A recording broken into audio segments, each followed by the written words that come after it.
तो आज बात करने वाले हैं वाइट डिस्चार्ज के बारे में, जो कि महिलाओं के अंदर कॉमन होता है। इसमें ये जानने की कोशिश करेंगे कि आखिर ये होता क्यों है, ये क्या नॉर्मल होता है, ये एबनॉर्मल क्यों हो जाता है, इसका कलर कैसा होता है, जब ये बहुत ज़्यादा मात्रा में आने लगे तो क्या करना है। तो सारा चीज़ की जानकारी आज यहाँ पे जानते हैं। तो सबसे पहले यहाँ पे ये जानते हैं कि जो वेजाइना के थ्रू जो तरल पदार्थ निकलता है वाइट कलर का होता है, कलरलेस होता है, जिसका कोई कभी कलर नहीं होता है, कभी हल्का सा वाइट होता है। तो ये क्या होता है कि वेजाइनल डिस्चार्ज इसको बोलते हैं। और ये जो वेजाइना से जो निकलता है ये एक नॉर्मल प्रोटेक्टिव मैकेनिज्म होता है, जो कि वेजाइना जो होता है, जिसको योनि बोलते हैं, उसको नमीदार बनाता है, इन्फेक्शन से फ्री रखता है और उसको क्लियर रखता है। तो सिंपल भाषा में इसको ऐसे समझते हैं कि जो वेजाइना यानी कि योनि होता है वो एक ओपन सिस्टम होता है, वो क्लोज सिस्टम होता नहीं है। तो उसको क्या होता है कि उसको प्रोटेक्ट करना चाहिए, माने कि किसी न इन्फेक्शन से उसको बचाना है। तो वही जो इन्फेक्शन से बचाने का जो प्रक्रिया होता है ये बॉडी खुद पे खुद कर देता है, और उसी के दौरान क्या होता है, ये सारा डिस्चार्ज होता है। तो बात यहाँ पे ये आती है कि आखिर ये डिस्चार्ज नॉर्मल कब होता है। जो नॉर्मल डिस्चार्ज होता है ये शरीर का सामान्य प्रक्रिया होता है। इसमें क्या होता है कि जो डिस्चार्ज आपका हो रहा है वो नॉर्मल होता है, वो दूधिया कलर का होता है, कभी कभी ट्रांसपेरेंट भी होता है, उसमें किसी भी तरह का स्मेल नहीं रहेगा, गंध रहित रहता है यानी कि ऑडरलेस जिसको बोलते हैं, पतला और थोड़ा सा चिपचिपा रहता है, क्योंकि अगर चिपचिपा नहीं रहेगा तो अगर अंदर से जो वेजाइना के थ्रू जो लिक्विड बाहर आ रहा है तो उसको साफ नहीं कर पाएगा, तो इसलिए ये थोड़ा सा चिपचिपा होता है। जब पीरियड होता है जिसको मासिक धर्म बोलते हैं, तो उस दौरान क्या होता है कि इसमें कुछ ना कुछ चेंजिंग आ जाता है, जैसे कि हल्का गाढ़ा हो सकता है, ज्यादा अमाउंट में निकल सकता है, लेकिन याद रखिएगा कि उसमें से किसी तरह का स्मेल नहीं आएगा। या फिर ओवुलेशन के समय, तो इसको ऐसे समझते हैं कि पीरियड आने के 15 या 16 दिन पहले, या फिर जिस दिन आपका पीरियड स्टार्ट हुआ है वहां से लेकर 12 से 16 दिन के बाद, तो उस दिन आप ओवुलेट होते हैं, वो अंडा बाहर निकलता है, क्योंकि वो फर्टिलाइज होने के लिए बाहर निकलेगा। और जब उसको स्पर्म मिलता है तो फर्टिलाइज हो जाते हैं, तब बच्चा उत्पन्न होता है। अगर नहीं मिलता है तो वही पीरियड के फॉर्म में बाहर आते हैं। तो उस दौरान क्या होता है कि जो डिस्चार्ज होता है वो नॉर्मल हो जाता है, और हो सकता है कि थोड़ा सा स्टिकी हो जाए, थोड़ा सा गाढ़ापन हो जाए, उसके मात्रा में भी चेंज आ सकता है। तो इस तरह से डिस्चार्ज का, तो इस तरह से अलग अलग समय पे डिस्चार्ज अलग अलग होता है। अगर ओवुलेशन के बाद देखते हैं तो पीरियड आने का जो समय होता है, अगर 2 4 5 दिन पहले अगर देखते हैं तो वहां पे जो आपका डिस्चार्ज आएगा वो काफी गाढ़ा आएगा, सफेद रंग का रहेगा, लेकिन उसमें किसी भी तरह का स्मेल नहीं रहेगा। और ये जो नॉर्मल जो डिस्चार्ज निकलता है, तो इस दौरान कभी आपको खुजली नहीं होगा, बदबू नहीं होगा, पेशाब करने में किसी भी तरह का जलन नहीं होगा। तो अब यहाँ पे ये जानते हैं कि एबनॉर्मल डिस्चार्ज क्या होता है। एबनॉर्मल डिस्चार्ज कहने का मतलब कि आपको खुजली हो रहा है डिस्चार्ज के समय, बदबू आ रहा है उससे, उसका कलर चेंज है, बहुत ज्यादा गाढ़ा है। तो ये देखते हैं कि किन किन स्थिति में ये होता है। अगर आपके डिस्चार्ज में किसी भी तरह का बदलाव आ गया हो तो हो सकता है कि ये बीमारी का भी संकेत है। जैसे कि सबसे पहले देखते हैं फंगल इन्फेक्शन, जिसको कैंडिडियासिस भी बोलते हैं या फिर ईस्ट इन्फेक्शन भी बोलते हैं। तो सबसे पहले देखते हैं फंगल इन्फेक्शन, यानी कि जिसको कैंडिडियासिस भी बोलते हैं या फिर ईस्ट इन्फेक्शन भी बोल सकते हैं।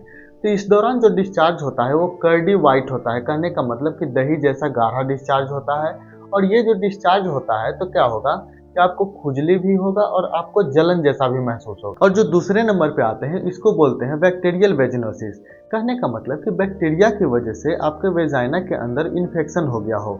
और इस पे जो डिस्चार्ज होता है ये डिस्चार्ज काफी पतला होता है और हल्का सा व्हाइटिश ग्रे कलर का डिस्चार्ज होता है। और इसमें जो बदबू आएगा, जैसे सड़ा हुआ जो मछली होता है उस तरह का बदबू देता है, जिसको फिशी ऑर्डर भी बोलते हैं, यानी कि काफी ज्यादा बदबूदार होता है। जो तीसरे नंबर पे आते हैं इसको बोलते हैं ट्राइकोमेनियोसिस।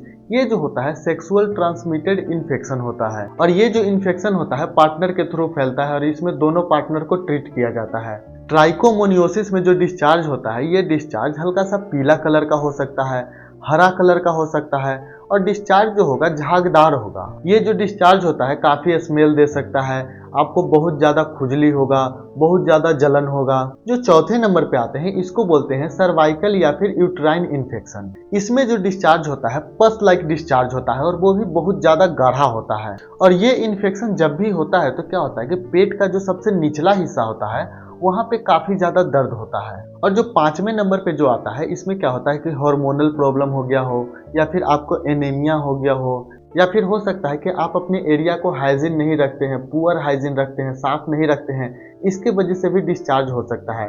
तो इस दौरान क्या होगा कि नॉर्मल इजी होगा, खुजली होगा, आपको यूरिन करने में प्रॉब्लम होगा, जलन होगा, और हो सकता है कि हल्का सा माइल्ड स्मेल भी आ सकता है। लेकिन याद रहे कि ये ट्रांसपेरेंट नहीं होगा और बिल्कुल गाढ़ा टाइप का डिस्चार्ज होगा। अब इससे बचा कैसे जा सकता है, क्योंकि रोजाना जो जिंदगी है कुछ ना कुछ तो ऐसा होता ही रहता है। लेकिन क्या होता है कि शरीर को ध्यान रखना आपकी जिम्मेवारी होती है। तो यहाँ पे ये भी जानते हैं कि किस तरह से इससे बचा जा सकता है। तो प्रिवेंशन में सबसे पहले यहाँ पे ध्यान देने वाली बात है कि साफ सफाई, रोजाना एरिया को साफ करना है, सिंपल वाटर से साफ करना है, जो प्लेन पानी होता है, वाटर होता है, उससे साफ करना है। किसी भी तरह का साबुन या फिर कोई भी अन्य चीज वहाँ पे यूज नहीं करना है। जो अंडरवियर पहनते हैं वो कॉटन का होना चाहिए, सिंथेटिक वाला नहीं होना चाहिए, क्योंकि वो रैशेस और खुजली का कारण बन सकता है। जब भी आप पब्लिक टॉयलेट का यूज करते हैं तो वहाँ पे देखें कि सफाई किस तरह से है। अगर सफाई नहीं है तो उसका यूज अवॉइड कर दीजिए, मतलब यूज नहीं करना है, क्योंकि वहाँ से इन्फेक्शन बहुत ज्यादा आ सकता है। जो सैनिटरी पैड यूज करते हैं, पीरियड पैड यूज करते हैं, तो उसको 5 से 6 घंटे के अंदर उसको चेंज कर लें। और याद रखिएगा कि इस पे जो जब भी पैड का चयन करें, चूज करते हैं, तो उस समय क्या करना है कि जो खुशबूदार जो पैड होता है, जिसमें फ्लेवरिंग एजेंट होता है या फिर जो फ्रेगनेंस एजेंट होता है, उसको अवॉइड करें, नॉर्मल वाला ही यूज करें। आपको ज़्यादा मीठा नहीं खाना है, जंक फूड नहीं खाना है, क्योंकि अगर ज़्यादा मात्रा में खाइएगा तो ईस्ट इन्फेक्शन हो सकता है। कम खाइएगा तो कम होगा। आपको संतुलित आहार लेना है और शरीर का इम्यूनिटी जो होता है उसको बरकरार रखना है, उसको गिरने नहीं देना है। सेफ सेक्स पे ध्यान देना है, यानी कि कॉन्डम का इस्तेमाल करना है। तो ये सारे चीज करके आप एबनॉर्मल डिस्चार्ज से बच सकते हैं। ये तो प्रिवेंशन हुआ, लेकिन आपके मन में ये भी सवाल आ रहा होगा कि अगर हो गया हो तो उससे कैसे बचे, उसको ट्रीटमेंट कैसे करें, उसको रोकथाम कैसे कर सकते हैं। तो सबसे पहले आपको ये जानना है कि इसके लिए आपको रोजाना साफ सफाई रखना है, जिससे इससे बचा जा सके। लेकिन अगर हो गया है तो इसको ट्रीटमेंट के लिए क्या करना है। अगर फंगल इन्फेक्शन हो गया है तो इसमें क्या यूज होता है, क्लोट्रीमाजोल या फिर मेट्रोनिडाजोल के वेजाइनल क्रीम यूज कर सकते हैं। अगर टैबलेट की बात करें तो फ्लूकोनाजोल जो टैबलेट होता है 150 mg का, ये ले सकते हैं, लेकिन डॉक्टर के सलाह। अगर आपको बैक्टीरियल वेजिनोसिस हो गया है तो इसमें क्या लेना है, क्लिंडामाइसिन टैबलेट लेना है, मेट्रोनिडाजोल टैबलेट लेना है, या फिर इन दोनों का वेजाइनल क्रीम भी आता है, वो भी ले सकते हैं। ट्राइकोमोनियोसिस अगर हो गया है तो इस दौरान क्या करना है कि दोनों ट्रीट होंगे, आप भी ट्रीट होंगे, आपके पार्टनर भी ट्रीट होंगे। क्योंकि क्या होता है कि ये जो सेक्सुअल ट्रांसमिटेड इन्फेक्शन है और इसमें जो दवा चलता है, इसमें मेट्रोनिडाजोल या फिर टिनिडाजोल दवा चलता है। और कभी कभी क्या होता है कि ये सारा बीमारी आपके अंदर होता है, लेकिन आप बोलते नहीं है, सोचते हैं कि चलो ये ठीक हो जाएगा, तो ऐसे ही है, लेकिन यही क्रोनिक रूप ले लेता है, यानी कि खतरनाक रूप ले लेता है। आपको क्या करना है कि गायनोकोलॉजिस्ट के पास जाना है, उनको सारा डिटेल बताना है। वो आपका टेस्ट करेंगे, या फिर हो सकता है वेजाइनल स्वैब लेके वो भी देखेंगे कि इसमें किस तरह का बैक्टीरिया है, फंगस या फिर किसी और तो कारण नहीं है।